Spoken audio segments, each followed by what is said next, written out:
ಸುತ್ತೂರು ಜಗದ್ಗುರು ಶಿವರಾತ್ರೀಶ್ವರ ಶಿವಯೋಗಿಗಳ ಸುತ್ತೂರು ಜಾತ್ರಾ ಮಹೋತ್ಸವದ ಅಂಗವಾಗಿ ನಡೆದ ಕೃಷಿ ವಿಚಾರ ಸಂಕಿರಣ ಉದ್ಘಾಟನೆ, ಕೃಷಿಯಲ್ಲಿ ಮಹಿಳೆ, ಸುಸ್ಥಿರ ಅಭಿವೃದ್ಧಿ ಹಾಗೂ ಆಹಾರ ಭದ್ರತೆ ಕಾರ್ಯಕ್ರಮವನ್ನು ಮುಖ್ಯಮಂತ್ರಿ ಸಿದ್ದರಾಮಯ್ಯ ಸುತ್ತೂರಿನಲ್ಲಿ ಇಂದು ಉದ್ಘಾಟಿಸಿದರು. ಈ ವೇಳೆ ಸಚಿವರಾದ ಡಾ ಎಚ್.ಸಿ. ಮಹದೇವಪ್ಪ, ಲಕ್ಷ್ಮೀ ಹೆಬ್ಬಾಳ್ಕರ್, ಡಾ ಎಂ.ಸಿ. ಸುಧಾಕರ್, ಡಾ ಶರಣಪ್ರಕಾಶ ಪಾಟೀಲ್, ಶಾಸಕರಾದ ಎ.ಆರ್. ಕೃಷ್ಣಮೂರ್ತಿ, ಡಿ. ರವಿಶಂಕರ್, ಗಣೇಶ್ ಪ್ರಸಾದ್, ವಿಧಾನ ಪರಿಷತ್ ಸದಸ್ಯ ಯತೀಂದ್ರ ಸಿದ್ದರಾಮಯ್ಯ, ಸುತ್ತೂರು ಶಿವರಾತ್ರೀಶ್ವರ ದೇಶಿಕೇಂದ್ರ ಸ್ವಾಮೀಜಿ ಸೇರಿದಂತೆ ಮತ್ತಿತರರು ಉಪಸ್ಥಿತರಿದ್ದರು. ಗ್ರಾಮೀಣ ಪ್ರದೇಶದಲ್ಲಿ ಜೊತೆಗೆ ಧಾರ್ಮಿಕ ಕೆಲಸವನ್ನು ಕೂಡ ಮಾಡ್ತಾರೆ. ಧರ್ಮ ಅಂತಕ್ಕಂಥದ್ದು ಅರ್ಥ ಮಾಡ್ಕೋಬೇಕು ಅಂತಕ್ಕಂಥ ಮಾತುಗಳನ್ನ ಹೇಳಲಿಕ್ಕೆ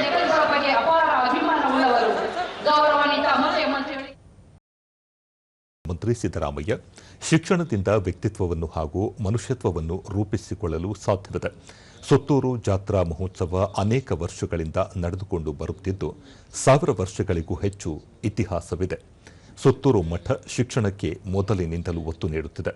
ಮತ್ತೆ ಧಾರ್ಮಿಕವಾಗಿಯೂ ತನ್ನನ್ನು ತೊಡಗಿಸಿಕೊಂಡಿದ್ದು ಜ್ಞಾನ ಮತ್ತು ಅನ್ನ ದಾಸೋಹಕ್ಕೆ ಆದ್ಯತೆ ನೀಡಿದೆ ಎಂದರು. ಶಿಕ್ಷಣದಿಂದ ಮಾತ್ರ ಸ್ವಾಭಿಮಾನ ಬರಲು ಸಾಧ್ಯ ಎಂದ ಅವರು, 100ಕ್ಕೆ 75% ಜನರು ಶಿಕ್ಷಣ ಸಂಸ್ಕೃತಿಯಿಂದ ವಂಚಿತರಾಗಿದ್ದರು.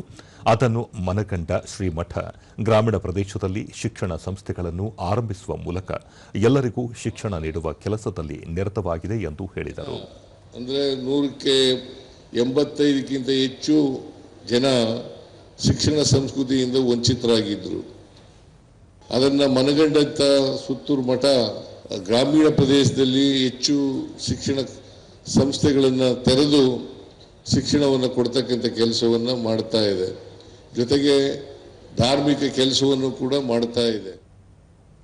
ಲಕ್ಷ್ಮೀ ಹೆಬ್ಬಾಳ್ಕರ್, ಸುತ್ತೂರು ಜಾತ್ರಾ ಮಹೋತ್ಸವ 6 ದಿನಗಳ ಕಾಲ ನಡೆಯಲಿದ್ದು ಪ್ರತಿದಿನವೂ ಲಕ್ಷಾಂತರ ಮಂದಿ ಭಾಗಿಯಾಗಲಿದ್ದಾರೆ.